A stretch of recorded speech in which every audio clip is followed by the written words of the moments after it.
আসসালামু আলাইকুম রহমতুল্লাহি আবরাকাতু। প্রিয় ভিউয়ার্স, কুরআনের জ্ঞান অর্জন করা মহান আল্লাহ তাআলা আমাদের জন্য ফরজ করে দিয়েছেন।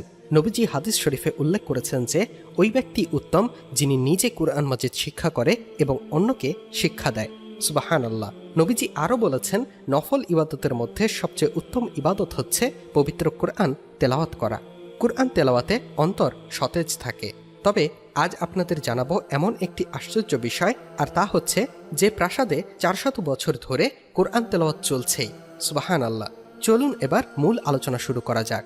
তুরস্কে আজান ও কোরআন পাঠের ধ্বনি। তুরস্কের বিখ্যাত লেখক ও কবি ইয়াহিয়া কামাল বায়াতলি 1920 সালে বলেছিলেন, আমি একটি সত্য উদ্ঘাটন করেছি, তা হলো এই রাষ্ট্র দুটি নৈতিক ভিত্তির ওপর দাঁড়িয়ে আছে। এক, আজান। সুলতান দ্বিতীয় মাহমুদের নির্দেশে আয়া সোফিয়া গ্র্যান্ড মসজিদের মিনারে যা ধ্বনিত হয়েছিল এবং তা এখনও ধ্বনিত হয়। 2, কোরআন তেলাওয়াত। সুলতান প্রথম সেলিম তোপকাপি প্রাসাদের হিরকায় সাদের দাইরেজিতে, অর্থাৎ সৌভাগ্যের স্মৃতিস্মারক সংরক্ষণ কক্ষ যা তেলাওয়াতের নির্দেশ দিয়েছিলেন, সেখানেও তা তেলাওয়াত করা হচ্ছে। 450 বছর ধরে চলছে কোরআন তেলাওয়াত। তুরস্কে উসমানীয়রা 600 বছরের বেশি সময় শাসন করেন। এই দীর্ঘ সময়ের ইতিহাস আলোচনা করলে কোরআনের প্রতি অকৃত্রিম ভালোবাসার অনেক নিদর্শন পাওয়া যায়। বিশেষত তুর্কি শিল্প সাহিত্য কোরআনের প্রভাব অত্যন্ত স্পষ্ট। কোরআনের প্রতি তুর্কি শাসকদের ভালোবাসার অন্যতম নিদর্শন হল 1517 সাল থেকে 450 বছর ধরে কোপকাপি প্রাসাদে দিনরাত অবিরতভাবে কোরআন তেলাওয়াত শুরু হয়। 1923 সালে তুর্কি রিপাবলিক ঘোষণার পর থেকে 1969 সাল পর্যন্ত তা বন্ধ ছিল।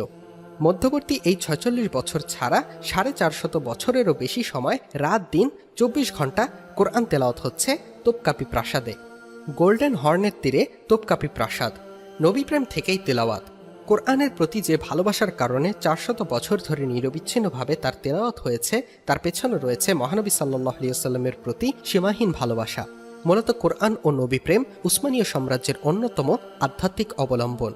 সুলতান প্রথম সেলিম, যিনি নিজেকে মক্কা মদিনার সেবক হিসেবে পরিচয় দিতেন, যখন মামলুকদের পরাজিত করে মিশর জয় করেন, তখন মক্কা ও মদিনা তার শাসনাধীন হয়।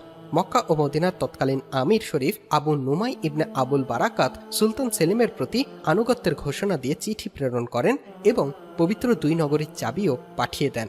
শরীফ আবু নুমাই চাবির সঙ্গে ইসলামের প্রাথমিক যুগের কিছু নিদর্শনও পাঠান। দাবি করা হয় এগুলো মহানবী সাল্লাল্লাহু আলাইহি ওয়াসাল্লাম ও তার কয়েকজন সাহাবীর স্মৃতিস্মারক। মক্কা মদিনার আমিরের আনুগত্য ও পবিত্র 2 মসজিদের খুতবায় নিজের নাম অন্তর্ভুক্ত হওয়ায় সুলতান প্রথম সেলিম অত্যন্ত আনন্দিত হন। তিনি মিশরে থাকতেই শরীফ আবু নুমাইয়ের উদ্দেশ্যে বিপুল পরিমাণ উপঢৌকন পাঠান। ব্যক্তিগত উপহারের পাশাপাশি তিনি মক্কা ও মদিনার অধিবাসীদের জন্য সোনার 2 লাখ টুকরা, সম্ভবত মুদ্রা ও খাদ্যশস্য ভর্তি একাধিক জাহাজ প্রেরণ করেন। সুলতান সিদ্ধান্ত নেন স্মৃতিস্মারকগুলো ইস্তাম্বুলে নিয়ে আসবেন। এগুলো মূলত মামলুক শাসকদের সংরক্ষণে ছিল এবং ইস্তাম্বুলে আনা কিছু স্মারক কায়রো ও সিরিয়া থেকেও সংগ্রহ করা হয়েছিল। তোপকাপি প্রাসাদের ফটক। যেভাবে তিলাওয়াতের সূচনা। সুলতান স্মৃতিস্মারক জাহাজে ওঠানো থেকে ইস্তাম্বুলে পৌঁছানো পর্যন্ত দিনরাত 24 ঘন্টা কোরআন তেলাওয়াতের নির্দেশ দিলেন। সুলতান নিজেও তেলাওয়াতে অংশ নেন। ইস্তাম্বুলে পৌঁছানোর পর তোপকাপি প্রাসাদে নিজের একান্ত কক্ষের সঙ্গে লাগানো কক্ষে স্মারকগুলো সংরক্ষণ করেন। তিনি সেখানে সার্বক্ষণিক কোরআন তেলাওয়াতের নির্দেশ দেন। তুর্কি প্রজাতন্ত্র ঘোষণার পর প্রায় 50 বছর কোরআন তেলাওয়াত বন্ধ ছিল। 1969 সালে তুর্কি ঐতিহাসিক ও সঙ্গীতজ্ঞ ইলমাজ ইস্তুনা, যিনি মানুষের ভালোবাসার স্রষ্টা নামে পরিচিত, তিনি যখন ডেপুটি নির্বাচিত হন, তখন সরকারের সমর্থনে পুনরায় কোরআন তেলাওয়াতের ধারা শুরু হয়। বর্তমানে ধর্ম বিষয়ক মন্ত্রণালয়ের অধীনে কার্যক্রমটি পরিচালিত হচ্ছে। সাধারণ মানুষের ওপর প্রভাব। দরবারে সুলতানের উপস্থিতিতে কোরআন তেলাওয়াত ও তার ব্যাখ্যা করা হতো। কোরআনের আয়াত দ্বারা প্রাসাদ, রাষ্ট্রীয় ও ধর্মীয় স্থাপনাগুলোর অলঙ্করণ করা হতো। কোরআনের প্রতি সুলতানের ভালোবাসার প্রভাব পড়েছিল জনসাধারণের ওপর। ফলে তুরস্কে কোরআনের অনুলিপি ক্যালিগ্রাফি শিল্পে উন্নীত হয়েছিল। গর্ভবতী নারীর পাশে বসে সুললিত কণ্ঠে কোরআন তেলাওয়াত করা হতো, যেন তার প্রভাব ও বরকত সন্তানের ওপর পড়ে। শিশুরা 4 বছর বয়স থেকে পরিবারে কোরআনের পাঠ শুরু করত। শিশুরা প্রথম কোরআন পাঠ সম্পন্ন করলে তাকে অভিনন্দন জানাতে আমিন আলাই বা হাতিম নামক উৎসবের আয়োজন করা হতো।